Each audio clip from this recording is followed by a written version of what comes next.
Hello, everybody. It's Ed Rosenberg again, and today I'm with Liz Adamson. Liz, how you doing? I'm doing well, thanks, Ed.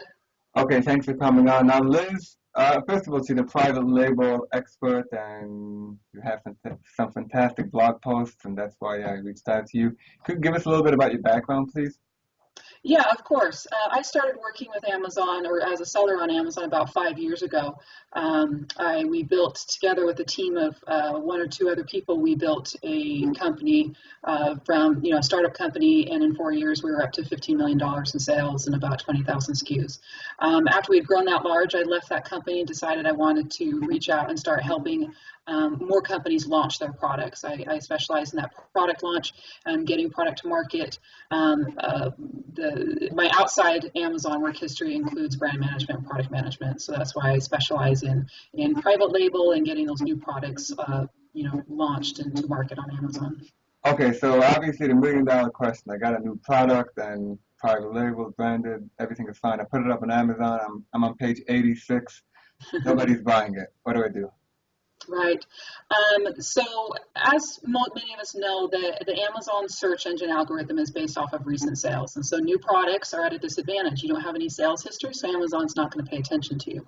I suggest really a three-pronged approach when it comes to launching a product is first, review your product page and make sure you've got a good description, a good title, not just a keyword stuff title, but a good title that's going to appeal to customers and explain what the product is. Take a look at your bullets and your descriptions. Make sure you've got your key search terms in there that people may be searching for. And above all, make sure you're trying to differentiate yourself from the rest of the pack. If you're selling something like vitamin C serum, that's a very popular product. Tell me what makes you different over your competitor. Why should I buy you versus the next guy down? The second approach I recommend is using a product review service like Snackshout, I love to review.com. They're all great services that are 100% Amazon compliant. Using those services not only will help you gather reviews and get that social proof for your product that will entice customers to buy and purchase from you, but number two, it will get those initial sales that you need to start ranking in the search engine, and Amazon will start paying attention to you. No, Um, yeah, go ahead. I'm sorry. I would say number three would be a sponsored products campaign, which fills that primary need of, again, generating sales and getting Amazon to pay attention to your sales history. Right now, you said about reviews because I know there are some people who are getting,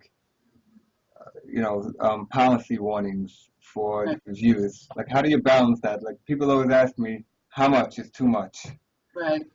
Right. Amazon's updated terms of service, they're really trying to eliminate and prohibit abusing the system. And so if you have one person buying 100 products and leaving reviews under 100 different accounts, things like that, those are the types of things. Anything you're doing to try to manipulate the system is against Amazon policy. If you're using, the reason why I like Snackshout and I love to review is they're compliant with those terms of service, and you can get 100, 200 reviews, and it's all still within Amazon's terms of service, and you haven't violated anything. It's all separate people, true consumers, leaving an honest review. They're not related to you. They're not friends and family. It's a good service and a good way to get those honest reviews that's in line with what Amazon's looking for. They'll be unverified reviews. They are unverified reviews. Amazon recently started that. They watch that discount. If you're giving away products for free or at a low price, it's an unverified review. We haven't. It could be Amazon's beginning to work that into the algorithm where they show their product reviews and they're leaning more heavily towards the verified versus the unverified. But it's to get started. It's still a great way. And once you get started and you start getting those organic sales, you can use another service to solicit feedback from your organic customers, and then keep building on what you have, and you'll start getting more and more verified reviews as you're soliciting product reviews from your organic customers. What do you say about this strategy? Just like blowing it out in the sponsored products, with $50 an order, Mm-hmm. just to kill it, and then slowly slow it, even though you're not making money, then slowly walk it back. You think that's Right. possible? I've heard people. It depends on your short and long-term goals. It depends on your overall budget, how much money you have to launch. Blowing a lot of money on sponsored products, you have to look at whether or not getting sales on the keywords you want to rank for. You have to look at. I recommend doing I do recommend doing an aggressive sponsored products campaign in the beginning, typically targeting about a 40% ACOS at the beginning until you start getting visibility, and then dropping that back to between a 10 to 20% ACOS depending on your category. Some are more competitive than others, but it really just depends on your goals, how much money you have budgeted in marketing dollars.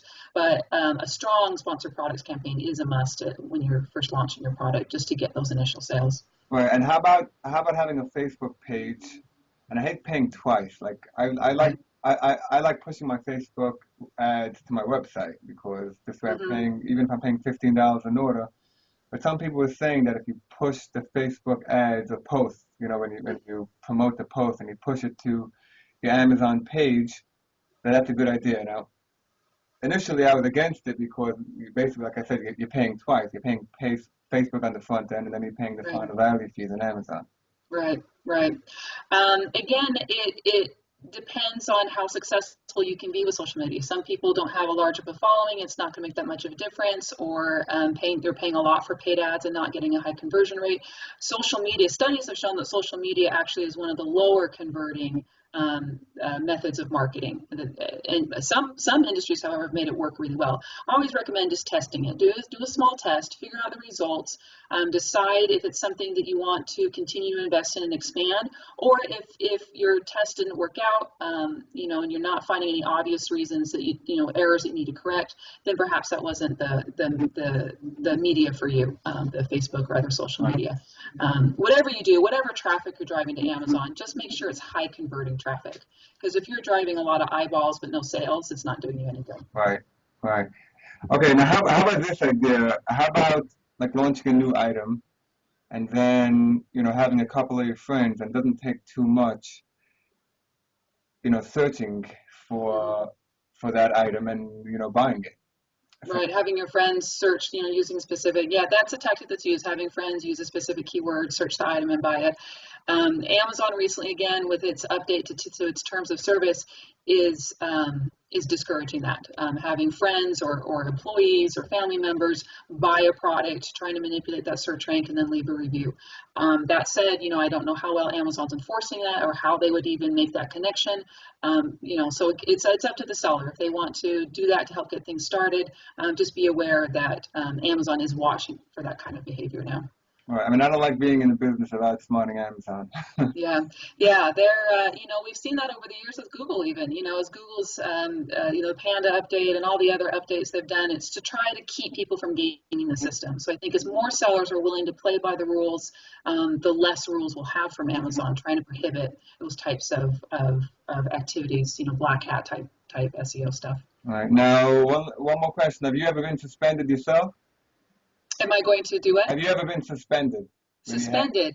I have not been suspended myself. I have worked with clients who have, and typically it's because of, they just weren't paying attention. Either they don't have a great process down for managing and shipping their orders. One client I had, he was using a 3PL that just was not getting orders out the door on time. And over, they were missing stuff, or they were packing the wrong item, or they weren't getting out under the deadline. We finally got rid of the 3PL and went to FBA, and he's had no problems ever since. So it's usually, happens with order processing and management, or, with customer relations, not responding to their emails, or, the new metrics that are coming out, it's becoming even more and more important to respond to those customers and help them as best you can. Yeah, I mean, late shipment you can normally get back right away, but just saying you can only do FBA. Yeah. So as long as you do it. All right, Liz, that was a very informative conversation. I really appreciate it, and thank you very much. That was great. Thank you. Okay, thanks for having me, Ed.